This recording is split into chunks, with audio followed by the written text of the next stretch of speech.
You know what's interesting? Super Bowls actually being good games is a relatively new concept. The Steelers and Cowboys played a few classics in the 70s, but until the Patriots came around under Belichick, condolences on the Hall of Fame snub by the way, the NFC totally ran things in the big game. Bill Walsh's 49ers changed the game in a lot of ways, but they were the clubhouse leaders, taking over as the third dynasty of the Super Bowl era, counting the Packers as the first, and for a long time that's what it was. The Giants got 2, Washington got 3, Dallas got their 3 in the 90s, the Bears got 1 in there, so did Green Bay in 96. As a matter of fact, from the dawn of Bill Walsh's dynasty in 1982, the 81 season, the NFC won every Super Bowl except for one, until John Elway finally got his back-to-back in 97 and 98. Shout out to Marcus Allen's LA Raiders in 83. There had been minor upsets before, but the Patriots beating the greatest show on turf just after the turn of the century marked a new day that we've all lived through this century. The AFC boasting the iconic quarterbacks and the NFC side building themselves into balanced machines that are harder to sustain without a great quarterback. And I think that's been good for us as fans and for the league as it's grown into the most dominant entertainment product in the country. And as far as that goes, we all know that there is no greater symbol of American consumerism, militarism, and generally what the rest of the world rightfully thinks of us than the Super Bowl. Hell, Chuck Klosterman is doing a book tour right now on why football is fascism, and it's hard to disagree with him. But I love it anyway. And to be clear, I'm a purist about the big game. I love it for the legends being born. I love it for John Elway finally getting his ring at 1,000,000 years old to cap off a Hall of Fame career. I love it for Steve Young getting the monkey off his back. I love it for the NFL Films edited train sound behind John Riggins running in a game-sealing touchdown versus the Dolphins. I even love the image of second-year Tom Brady in total disbelief at the podium after winning his first ring. I'm not here for the commercials or the corporatization of it all, but I even love the losing side.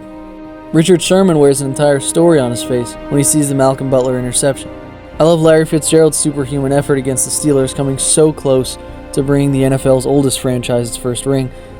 I love that he lost the game because Santonio Holmes went God mode. I love Tracy Porter's pick six. I love Cooper DeJean's pick six. I love Malcolm Smith's pick six. I love all 3 of Tampa's in 2003. I love the end zone angle of Jerry Rice's deep touchdown versus Denver.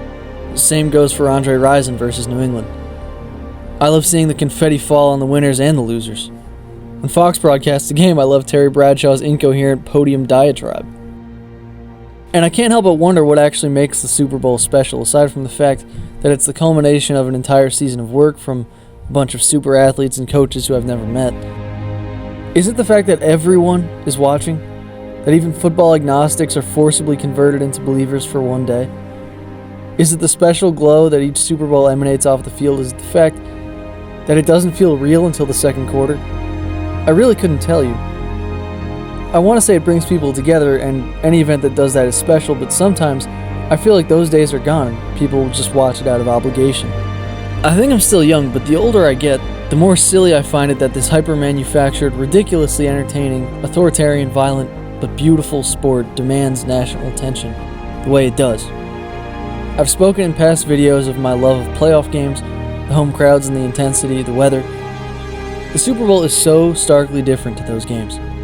It exists in another dimension entirely. I think the mental battle by the individual for an NFC championship game is far different from that in a Super Bowl. A conference championship asks you to do all the things you do as a player and coach that you are used to for any other game, just in the most heightened version of the environment. A Super Bowl might as well be played on Mars, and maybe someday it will. The battle for me would be not looking around and losing my mind, in a good and bad way, at this alternate reality I'm standing in. Hey, it didn't stop Joe Montana. It was the tensest time that you could ever have as a football player. This is a Super Bowl, and you're down. And Joe looks at me and he goes, hey H, there's John Candy down there. And then the official blows a whistle, and the play starts. Man, that's aura. I've rambled on longer than I expected here, but glean this from my words, if nothing else. The matchup might not be the most exciting we've seen this year, but never fail to marvel at the occasion that is the Super Bowl. That of all the worlds we could have created as humans, for better or for worse, we live in one where this event, and this event alone, is the one that most unites us. Football, forever.